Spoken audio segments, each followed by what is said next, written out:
اللہ اللہ اللہ۔ آپ کو بتاؤں، نماز ایک لذت والا کام ہے، نماز ایک ذوق والا کام ہے۔ پتہ ہے بہت سارے لوگ بے چین کیوں ہیں؟ نماز وجود کی ضرورت ہے۔ جب لوگ نماز نہیں نہ پڑھتے، اللہ تعالیٰ نے وجود کے اندر روٹی کی خواہش رکھی ہے، پانی کی خواہش رکھی ہے، نیند کی خواہش رکھی ہے، تو جس کو رب نے پیدا کیا اس کے وجود میں عبادت کی جگہ بھی رکھی ہے۔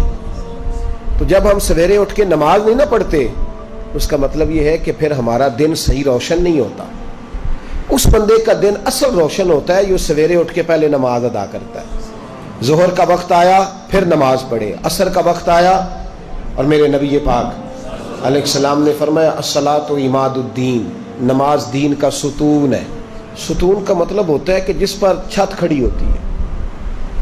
تو دین کی جو عمارت ہے نا، اس کی مضبوطی کب آئے گی؟ جب آپ کو ایک بات بتاؤں، پتے کی اس کو یاد رکھنا، بے نمازی بندہ جو ہوتا ہے نا، بے نمازی، وہ دنیا کا سب سے بڑا بے وفا ہے اور سب سے بڑا ناشکرا ہے۔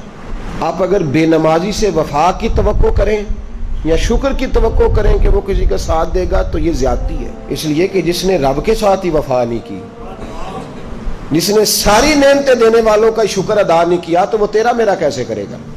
صحابہ کہا کرتے تھے کہ یا اللہ جنت میں بھی نماز کی توفیق دینا، وہاں بھی دل نہیں لگے گا۔ جس بندے نے نماز ہی نہیں پڑھی، باقی وہ کیوں ٹمکٹوئیاں مارتا ہے؟ اصل روٹی ہے، روٹی ایک بندہ کھاتا نہیں، وہ سلاد بھی کھایا جاتا ہے، پانی بھی پیے جاتا ہے، چٹنی بھی استعمال کرتا ہے، تو روٹی کھا نہیں رہا، تو اس کو کوئی بندہ بھی کھانا نہیں کہے گا، کہے گا اس نے تو بس ایسے ہی۔ تو نماز معراج کا تحفہ ہے، اور دیکھو یار اس کی عظمت کو سمجھو، یہ وہ تحفہ ہے جو اللہ نے بھیجا ہے، اور آج تک مومن سمجھ ہی نہیں سکا کہ تحفہ اللہ نے بھیجا کس کے؟ نبی پاک کے ہاتھ۔ یہ چھوٹی بات ہے؟ وہ جعلی پیر، وہ لفنگا جو لوگوں کو کہتا ہے کہ نماز کوئی نہیں، ہم دل کی پڑھتے ہیں، اس بے حیا کو یہ نہیں خبر کہ سب سے بڑی معرفت کا نام نماز ہے، اس لیے کہ یہ تو وہ والی معرفت ہے جو اللہ نے اپنے نبی کے ہاتھ بھیجی ہے۔ درجے سارے ملتے ہی نماز سے، مقام سارے کھلتے ہی نماز پہ۔ میرے رسول پاک نے فرمایا اللہ تعالیٰ نے کوہ طور پر نور کی ایک تجلی ڈالی جس سے حضرت موسیٰ بے ہوش ہوئے۔ فرمایا جب میرا امتی اللہ اکبر کہہ کے نماز کی نیت باندھتا ہے، رب کریم اس پر اس طرح کے نور کی 70 تجلیاں ظاہر فرماتا ہے۔ آپ یقین کریں جب اعلیٰ مقاصد کی بات ہوتی ہے تو میں ڈر جاتا ہوں۔ میں کہتا ہوں میں اس قوم سے کیا کہوں کہ جہاد کرنا ہے، افغانستان کے بچوں کو بچانا ہے جو ابھی تک نمازی نہیں ہو سکی، جس سے آج تک ہم نماز کی پابندی نہیں کرا سکے، وہ قوم دین کا بول بالا کرے گی؟ اب تو شرم آتی ہے کہتے ہوئے کہ نماز پڑھا کرو، شرم آتی ہے یہ لفظ ادا کرتے کہ ہماری ساری زندگیاں گزر گئیں، ہم ایک نماز نہیں پڑھوا سکے۔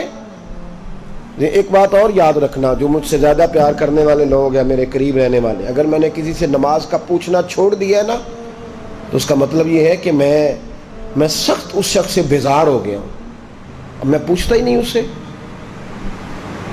کتنا کو بندہ پوچھے؟ جب بہت سارے کام کوئی بندہ چھوڑ جاتا ہے نا، وہ حضرت رومی فرمایا کرتے تھے جب تیرا کوئی محبوب تجھ پہ غصہ کرنا چھوڑ جائے تو پھر سمجھ لینا تیرا اس کا تعلق کمزور ہو گیا۔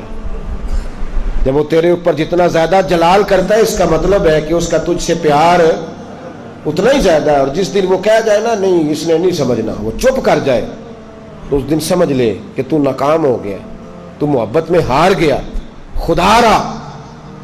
نماز تو حسن ہے دین کا۔ تو کیسے سویا رہتا ہے جب اذان ہو جاتی ہے؟ تجھے کیسے خیال نہیں آتا جب تجھے مسجد؟ تو بتا تو صحیح، اللہ کی دھرتی پہ رہ کے، اس کے آسمان کے نیچے اس کی روٹی کھا کے، پھر وہ جب سزا دیتا ہے نا، تو پھر کروڑوں روپیہ دراز میں پڑا ہوتا ہے، پر مالک کہتا ہے بس سوائے دوائی کے کوئی شے نہیں تجھے کھانے دوں گا، کھا کے دکھا، کر جرت، کر ہمت۔ پھر اس وقت خیال آتا ہے، پھر لوگ اللہ تعالیٰ معاف کرے ہسپتال کے بیڈ پہ نجتے باندھ کے لیٹے ہوئے، کیا مطلب ہوا؟ جب تیرے پاس موقع تھا، جب تیرے پاس وقت تھا، تب تو نے کیوں نہیں پڑھی؟ بے نمازی اتنا بڑا ظالم ہے کہ وہ اللہ تبارک و تعالیٰ کی ساری نعمتیں کھاتا جاتا ہے، ہڑپ کرتا جاتا ہے، اور اس کے حکم کی پیروی نہیں